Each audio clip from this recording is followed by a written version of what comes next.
पवन सुद्धा हनुमान बोलो रे भाई सब संतन की जय कोणीही उठू नका आज या ठिकाणी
श्रीमन्निवृत्तिनाथेति ख्यातं दैवतमाश्रये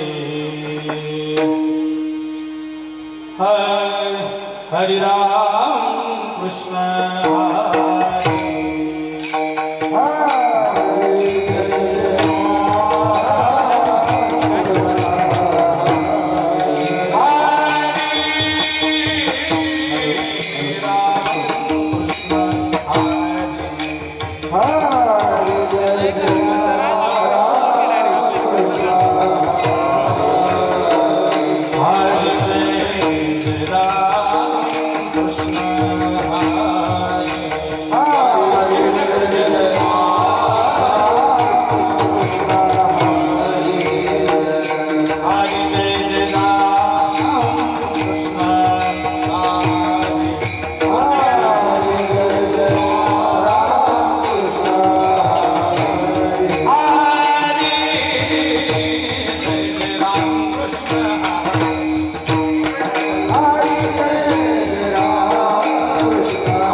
रूप पाहता लोचनी सुख झाले साजनी तो हा विठ्ठल बलवा तो हा माधव बलवा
योग भाग्य धराय सर्वशक्तीचा सर्वशक्तीचा सर्वशक्तीचा काय धन पुत्रा कोण वंचित पुत्रा कोण वंचित पुत्रा कोण वंचित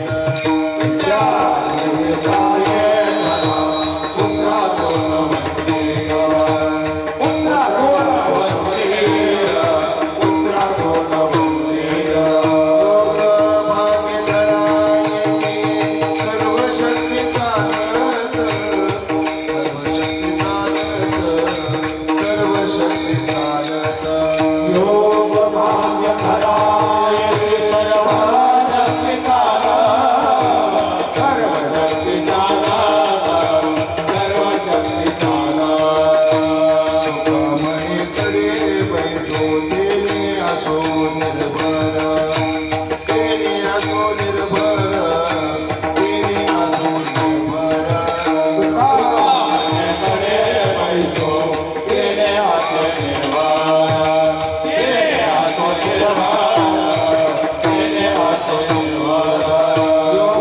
भाग्य धराय सर्वशक्तीचा सर्वशक्तीचा सर्वशक्तीचा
भाव बळे विष्णुदास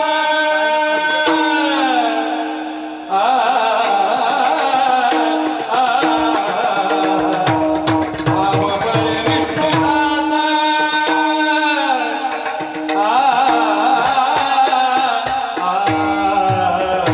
भाव बळे विष्णुदास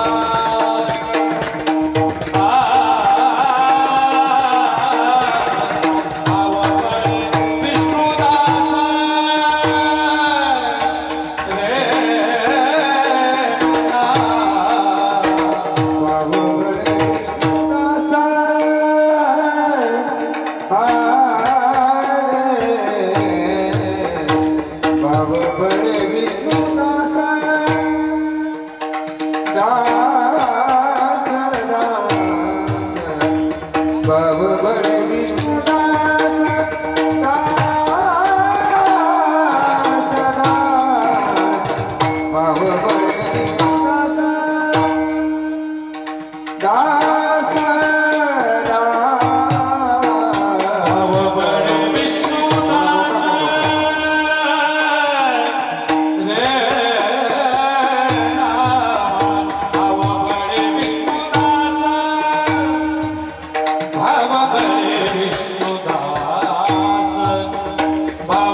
योग भाग्य घरायती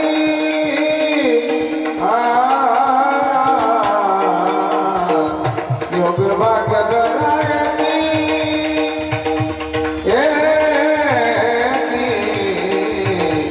योग भाग्य घरायती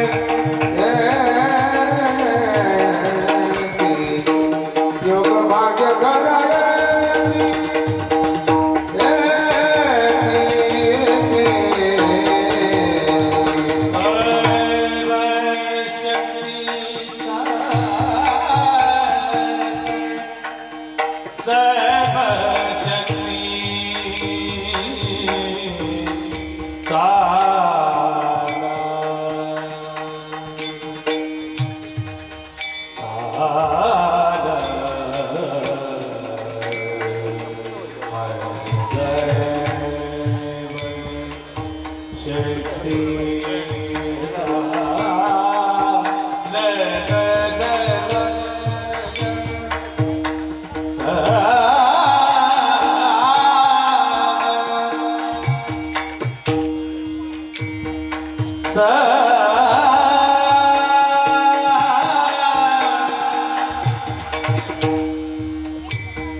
सर्वशक्ती सर्वशक्ती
सर्व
काय धन पुत्रा कोण वंचेल योग भाग्य घरा येती सर्व शक्ती चालत तुका म्हणे कडे बैसो तेने असो निर्भर तुका म्हणे कडे बैसो तेने असो निर्भर योग भाग्य घरा येती सर्व शक्ती चालत विठाला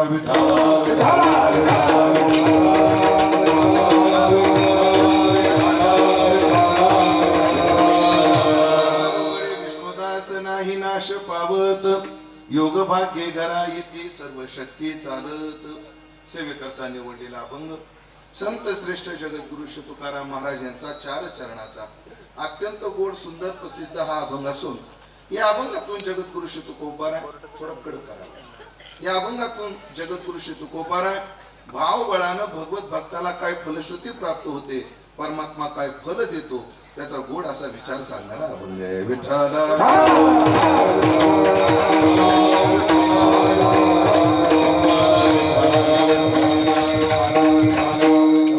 उपस्थित सर्व भाविक सज्जन वैष्णव गुणीजन महाराज मंडळी तथा शिंदे पाटील परिवाराचे आप्तेष्ट सगळे सोयरे या सर्वांच्या सन्माननीय उपस्थितीमध्ये आपण या खडक माळेगाव या क्षेत्रात आज जी चिंतन सेवा करतो आहोत त्या चिंतन सेवेचं निमित्त या भागातील या गावातील हा प्रतिष्ठित असणारा शिंदे पाटील परिवार त्यातील आमचे आदरणीय परमार्थ स्नेही रामेश्वर भाऊ शंकरराव शिंदे पाटील तथा बाळासाहेब शंकरराव शिंदे पाटील यांचे पितृचरण ज्यांना 1 वर्षापासून वैकुंठवासी म्हणावं लागतं असे वैकुंठवासी शंकरराव संतोजी शिंदे पाटील याच्या प्रथम पुण्यस्मरणाच्या निमित्ताने पित्याचं ऋण फेडण्याच्या उद्देशातून या दोन्ही मुलांनी तिन्ही मुली त्यांच्या पत्नी त्यांचे बंधू त्यांचे पुतणे तथा सर्व शिंदे पाटील परिवार या परिवाराने या कार्यक्रमाचं आयोजन केलं आणि या कार्यक्रमाच्या आयोजनात ही कीर्तन सेवा करण्याचं सौभाग्य माझ्या वाट्याला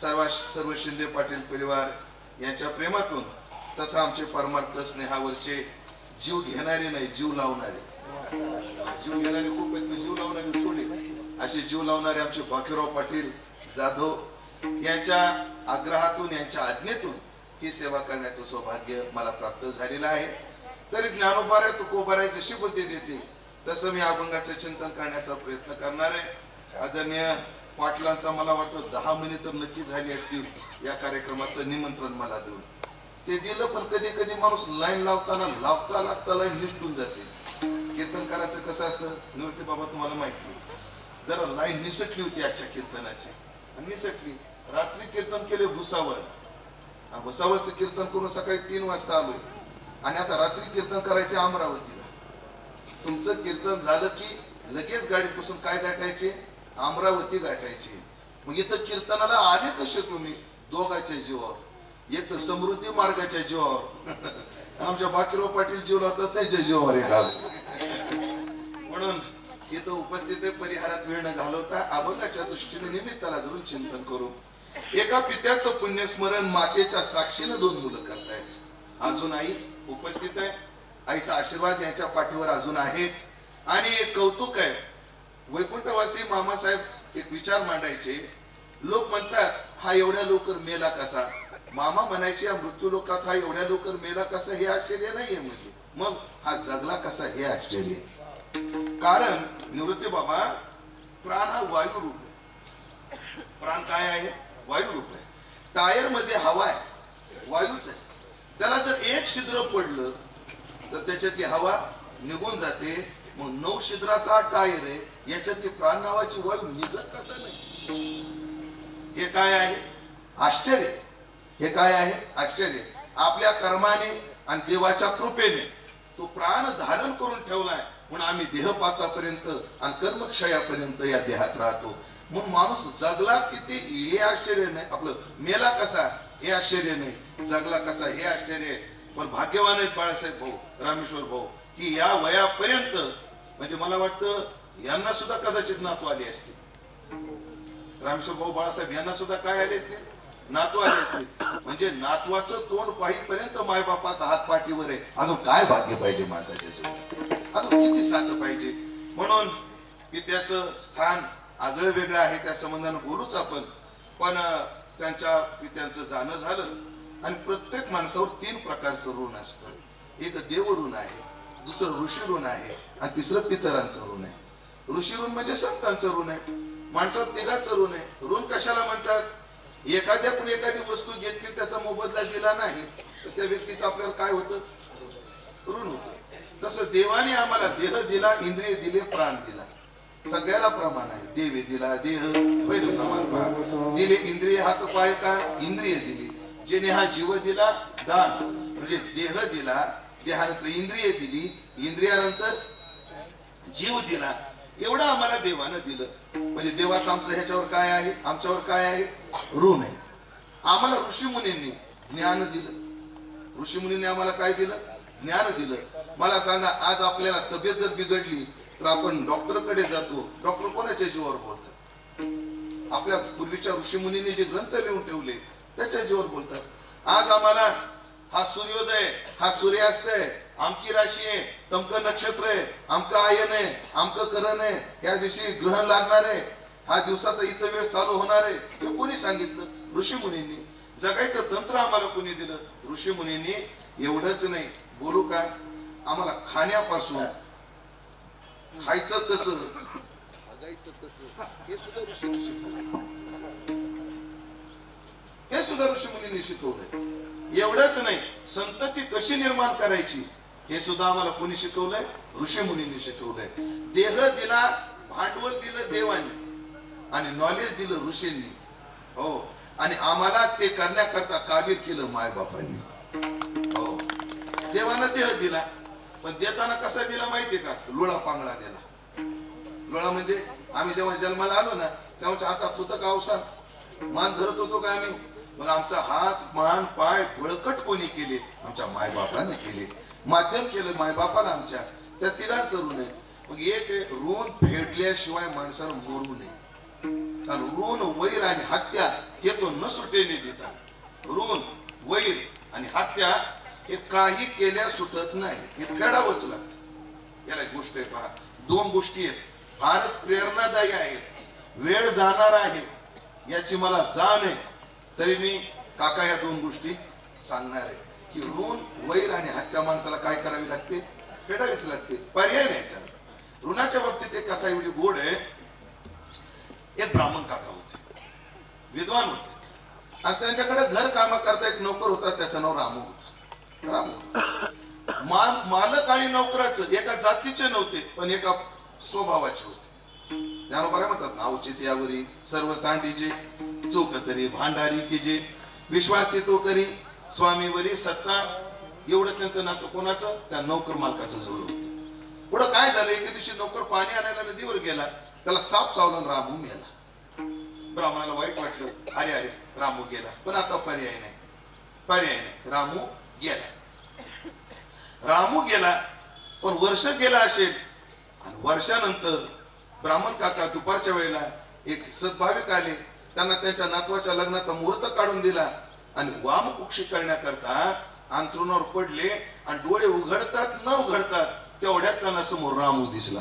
कोणता रामू? या बाबाजी बस.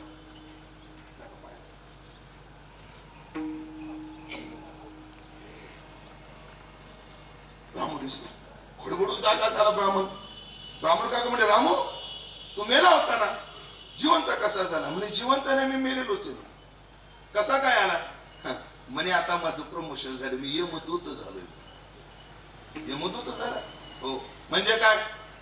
आपल्याकडे 100 यज्ञ केले की माणूस इंद्र होतो. का शतमक संपत्ती स्वर्गीची आहे. 100 जन्म ब्राह्मणाची घेऊन ब्रह्मकर्म केले की माणूस ब्रह्मदेव होतो. हा, उपजून या नाही. साक्षते जन्मा करोनी ब्रह्मकर्मा करी तोची ब्रह्मा आन नोहे. 100 जन्म ब्राह्मणाचे घ्यायचे, ब्राह्मणाची कर्म 100 वर्ष 100 जन्मात करायची, मग तो ब्रह्मदेव होतो. तसं यमदूत कोण होतो याचंही गणित आहे. 100 वेळा नरदेह प्राप्त होऊन नरकाला जाण्याचे धंदे केले. जन्माला किती वेळा नरदेह आला? 100 वेळा आला. आणि 100 वेळा काय केली? नरकाला जाण्याचे उद्योग केले. आणि मग त्या यमाला वाटते ह्याला लयच लागावं आपल्या नरकाविषयी, मग तो त्याला आपला दूत करतो. यमाचा पाहुणा प्राणी होय, मग तो प्राणी यमाचा पाहुणा होतो. यमाचा पाहुणा होतो. तो यमत होत झालो म्हणले. मग आज इकडे कसं काय काय ना आपल्या ते शेजारचा काका त्याला न्यायला आलो. हा आणि ते दष्टपुष्ट आहे. आता माझ्याकडून नातवाच्या लग्नाचा मुहूर्त काढून घेऊन गेलाय. ते काय असू द्या म्हणले, माप भरलं की कोणालाही जावं लागत. मला प्रश्न पडतो, काय काय लोक मला म्हणतात महाराज काळजी घ्या बरं, जाड माणसाला लवकर अटॅक. लोकांना लय काळजी आमच्या मरणाची. जाड माणसाला काय येतो, अटॅक येतो.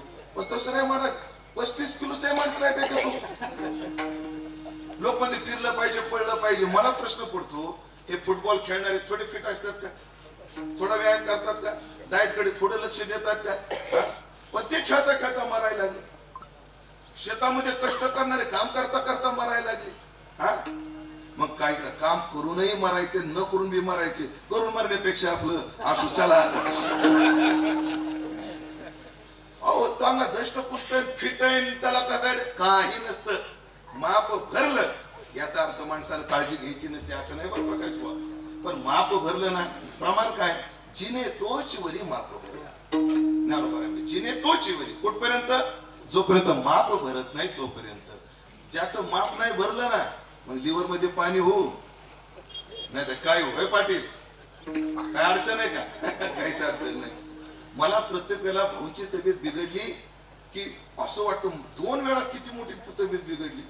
खरं सांगा, तुम्ही आज कीर्तनाला येताला आम्हाला विश्वासच नव्हता. तिला पाटील काय येणार नाही, त्यांची तब्येत काय नाही, बरी नाही. पण कसाही आजारी याच्यावर मात करून बाबा काठी टिकीत पुढे मांडी घालून बसलेलाच आहे. चाको राखे सांगे असो मरणार आहे म्हणले तू. अरे पण आता बघा तर खरं म्हणले, 10 मिनिटं थांबा म्हणले तुम्ही. एक नाशिकचा शब्द वापरू का, कसा गागाटा काय नाही तो बघा, गागाटा बरोबर ना. आणि खरं ते रडापडी चालू झाली काकाच्या लक्षात आलं. आणि मग जेव्हा जेव्हा त्या रामूला या पट्ट्यातलं गिरायक आलं, सारोळा असो, शिवडी असो, उगाव असो, खेड असो, लासलगाव असो, नांदुर्डी असो, असं काही इकडचं गिरायक आलं ना, इकडची नाव घ्यायला वाटतं. देवरगाव असो, अजून काय ना, खडक माळगाव नको. कोणत्या गावाला रामू आला की तो जाता जाता काका कोणाच्या दर्शनाला यायचा, त्या ब्राह्मण गुरुजीच्या दर्शनाला. एकदा ब्राह्मण काका त्याला काय म्हणले, कार्य म्हणले तू जातो कुठं, येतो कुठं, असं म्हणे माणसं तू कुठे नेतो. म्हणजे ज्याचं जसं रेकॉर्ड असेल तसं नेतो. चांगलं रेकॉर्ड असलं तर यमला स्वर्गात नेऊन सोडतो, वाईट असलं तर नरकात नेऊन सोडतो. म्हणजे कार्य स्वर्ग नरका कसा असतो, स्वर्गाबद्दल काय बोलून नरकाबद्दल काय बोलून कठीण असतो. रामू एक करतो कार्य म्हणजे एकदा मला नरक दाखवून आण म्हणजे का, मी रोज कीर्तनामध्ये सांगतो चांगली कर्म करा, नरका घोरा का जाता असं मी बोलतो. असं बोलले लोक म्हणतात महाराज तुम्ही नरक पाहिलाय. आणि मला आत्मविश्वासाने काय करता येत नाही, सांगता येत नाही. एकदा नरक दाखवून आणतो का, मला स्वर्ग दाखवून आणतो का. नाहीतर आमच्यावर आरोप आहे नरक आणि स्वर्ग नरक हे काय आहे, बोलताप आहे. लोकांना घाबरवायचे फसवायचे धंदे आहेत. असं आपल्याकडे काय, आपल्यावर काय आहे महाराज, आरोप आहे तो स्वर्ग नरकाच्या बद्दल. म्हणजे दाखवतो का मला एकदा, म्हणे मला मनानं नाही येत यायचं, पण आमचा एक बॉस आहे, मी आमच्या आकाला विचारतो म्हणून. आमचा काय आहे वरील आका आहे, आकाला विचारतो म्हणले. मग हा गेला एक दिवशी यम खुश झाला रामूच्या कामावर. रामू काय पाहिजे बोलतो, हो चालू म्हणले तुझ्या कामावर. मी मागितलं ते देणार, हो देणार, नक्की नक्की. बघा बरं पुन्हा नाही म्हणताल, नाही म्हणत रे, बोल तुला काय पाहिजे. शेवटी मी यम आहे यम. काय नाही, माझ्या गुरुजीला मला एकदा स्वर्ग नरक दाखवायचंय, त्यांना आणायची परवानगी दे. ते अरे ते मेले नाही अजून, त्याचं माप भरलं नाही. कशाला म्हणले, काय मी आपलं देता पाळते ते शब्द वापरत जा, कर्ज माफ करून कर्ज माफ करून काय राहते पाळता तो शब्द द्यायचा म्हणजे काही शब्द देता तुम्ही. हे म्हणले मला कमी समजतो का, आण म्हणले, देऊन टाकतो तुला परवानगी. रामून काय केलं, प्रकाश बाबा 2-4 जण जोडीदार घेतले, कारण गुरुमाया खालो खालो होता, एकट्या रामूला उच्चारण नव्हता. 4-5 जण गेले, गुरुला घेऊन आले. महाराज उठा, राम कुठं आलो आपण, अरे नरकात आलो आपण. नरकात बघायचं होतं ना तुम्हाला, चला एका तेला तळत होते भाज्यासारखं. हे भागवतात सगळी वर्णन आहेत. तृतीय स्कंदाच्या पंचम स्कंदाच्या शेवटी 28 प्रकारचा नरक आहे. आणि कोणत्या कर्मानं कोणता नरक आणि त्या नरकाचं स्वरूप काय याचं वर्णन बाबाजी सगळं त्या पंचम स्कंदाच्या शेवटच्या रोगन आणि भरताच्या संवादामध्ये ते सगळं आलेलं आहे. ऐका म्हणजे विचार आहे. मग एकाला तळत होते असं म्हणतात. मी काय जाऊन आलेलो नाही. आपण माणूस जेव्हा मरतो ना तेव्हा त्याचं शरीर इथं जाळून टाकतो. कोणी जाळतात, कोणी पुरतात, कोणी पाण्यात सोडतात. तीन पद्धती आहेत. पण शास्त्राने त्याला शब्द काय वापरला? पाण्यात सोडतात त्याला जलीय दाह म्हणतात, भूमीत पुरतात त्याला भूमिगत दाह म्हणतात, आणि अग्नी जाळतात त्याला अग्निदाह म्हणतात. आपल्याकडे प्रचलित पद्धत हिंदू समाजात जास्त काय आहे? अग्निदाहाची आहे. पण हिंदू मध्ये सुद्धा भूमिगत दाह सुद्धा आहे आणि जलीय दाह सुद्धा आहे. उत्तरेमध्ये काय केलं जातं बाबा? गंगेमध्ये सोडून दिलं जातं. ऐका, तात्पर्य ऐका. हे दाह आहे. मग आपण त्याचं शरीर काय केलं इथं संपून टाकलं. मग तो जीवात्मा काय करतो? स्मशानभूमीमध्ये अंत्यविधीपर्यंत तो जिथं मेला तिथं राहतो. आणि एकदा आपण त्याचा अंत्येष्टी विधी केला की मग तो स्मशानात राहिला जातो. आणि तो 10 दिवस तिथेच थांबतो. कोण? तो जीवात्मा.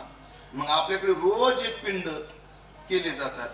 रोज एक होत नाही पण एकदाच आपल्याकडे दशक्रियेला दशपिंड केले जातात. ते 10 पिंड म्हणजे काय असतात? ते 10 पिंड म्हणजे त्या जीवात्म्याला पुढच्या प्रवासाला एक भोग शरीर द्यायचं असतं. ते दशेंद्रियाचं दान असतं. त्याला ती भोग तनु प्राप्त होते. कुठून? दशक्रियेपासून. त्याला यमलोकात जाण्याकरता 12 दिवस लागतात. पण यमलोकाचा 1 दिवस म्हणजे मृत्यूलोकातला 1 महिना. ब्रह्मलोकाचा 1 दिवस म्हणजे मृत्यूलोकातले किती दिवस? स्वर्गातला किती 1 दिवस म्हणजे मृत्यूलोकातले किती दिवस? याचं गणित आहे. तसं मृत्यूलोकाचा महिना म्हणजे यमलोकाचा 1 दिवस असतो. मग त्या जीवात्म्याला जायला 12 दिवस लागतात. तोपर्यंत आपले 12 महिने होतात. प्रत्येक मुक्कामाला त्याची जेवणाची सोय असावी. पण आपल्याकडे प्रत्येक महिन्याला त्याचं मासिक श्राद्ध केलं जातं आणि त्याला भोग शरीर प्राप्त होतं. त्या भोग तनुचं असं वर्णन आहे शास्त्रांमध्ये, जसं मला जर उत्पत्तीचा चटका लागला तर पोळल की नाही? पोळल, वेदना होतात. पण मला उत्पत्तीचा चटका लावला तर नुसतं पोळणार नाही, इथं त्वचा जळणार. माझी ही त्वचा जळणार. जर मला चाकू मारला मला वेदना होणार आणि त्वचा माझी फाटणार. मला तुम्ही फटका मारला मला वेदना होणार आणि त्याचा ओळख उमटणार. पण यमलोकात माणसाला यातनेकरता जे शरीर मिळतं त्याला वेदना होतात पण शरीरावर परिणाम होत नाही. म्हणजे त्याला तळल्यावर जेवढा त्रास होतो तेवढा त्रास होतो पण त्याचं शरीर नष्ट होत नाही. पण वेदना मात्र मारिती, तोडीती आणि झोडीती. यमाचे किंकर बहुसा एकाला तेलामध्ये तळत होते. सहज विचारलं रामोला कोणी, ते काका ध्यानात राहू द्या बरं तुम्ही, ब्राह्मण काका विसरू नका, नाही महत्वाचं. रामो याला असं तेलात कार्य तळतात म्हणजे नालायक. म्हणजे मायबापा जेव्हा मोठा झाला मायबापाला सांभाळत नव्हता मला म्हणून ते भोगतोय. एक तांब्याचा पत्रा होता त्याच्यावर एकाला चालवत होता.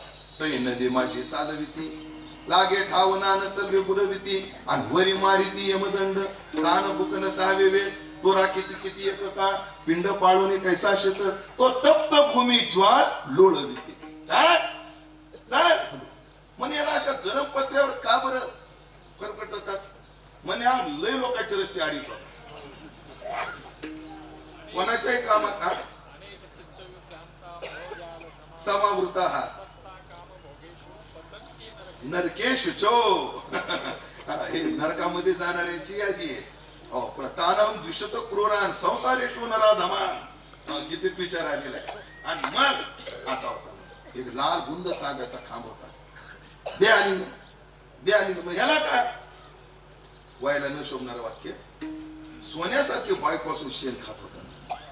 दे आली अशा यातना पाहिल्या. राम राम राम बस झाले रे बाबा म्हणजे चला म्हणजे एक जीत घ्या. स्वर्गात गेली, स्वर्गातलं पाहिले आणि जाता जाता ब्राह्मण म्हटलं या मला आपलं रामूला, रामू मला कुठे यावं लागलं, माझा नंबर कुठे?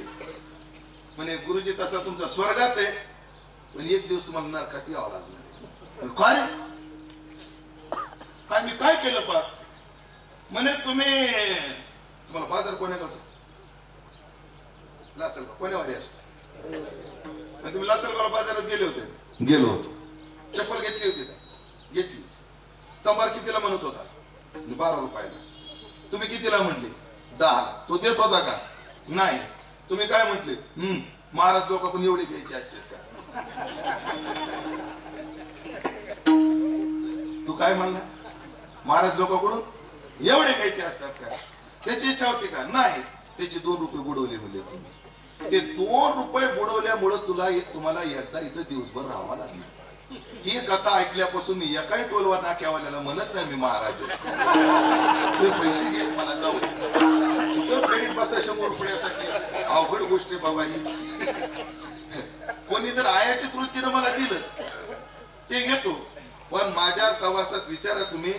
आमचे दिलीप काका माझ्या सोबत आहेत, कायम असतात बऱ्याच वेळेला.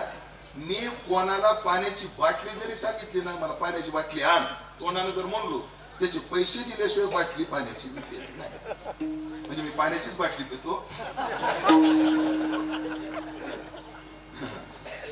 पण ते ऋण फेडावं लागतं. म्हणजे राम यायचं नसेल तर काय करावं लागेल? म्हणजे एका चपलीचं कातडी तर द्यावं लागेल. घे बरं काढून. तर पाठ अशी केली, एका चपलीचं कातडं दिलं. ब्राह्मण काका घरी आले, झोपले आणि सकाळी उठले. त्यांना वाटलं मला स्वप्नच पडलं. कोणाला? ब्राह्मण काकाला. आणि असं आळस देऊ लागली तर पाठीची आग झाली. पाठीची का आग झाली म्हणून बायकोला विचारलं, हे बरोबर माझ्या पाठीला काय झालं? बायकोनं बनेर वर केलं. बाया बाया बाया म्हणले, तुझ्या पाठीचा एवढा मोठा चक्का कस काय गेला? म्हणजे जिथं जायचा तो गेला, राहू दे आता. त्याच्या पुढे काय झालं मला माहित नाही. पाटलाचा फोन आल्यामुळे मी इकडे निघून आलो. आपल्याला पुढचं काहीच माहित नाही. मला सांगायचं काय, ऋण फेडावं लागतं. कोणाच्या ऋणात राहू नये. ऋण राहू ठेवू नये. एक आहे माणसानं ऋण, मला देव सुद्धा ऋण ठेवत नाही कोणाचं शिल्लक. ओव्या देऊ का 2? ते ऋणवयपण देखुनी अंगी मी आपुल्याची उत्तीर्णत्वा लागी भक्ताची अत्तनु त्यागी परिचर्या करी. देव म्हणजे ऋण फेडावं लागतं. मग आपल्यावर देवाचं ऋण आहे, आपल्यावर ऋषींचं ऋण आहे, आपल्यावर पितरांचं ऋण आहे. मग हे ऋण फेडायचं कसं? देवाचं ऋण चिंतनानं फेडावं, त्याचे करीनं चिंतन. माणसानं दिवसातला काहीतरी काळ त्याच्याकरता काय करावं घालावा. गीतेनं एवढं गोड दिलंय आम्हाला उत्तर.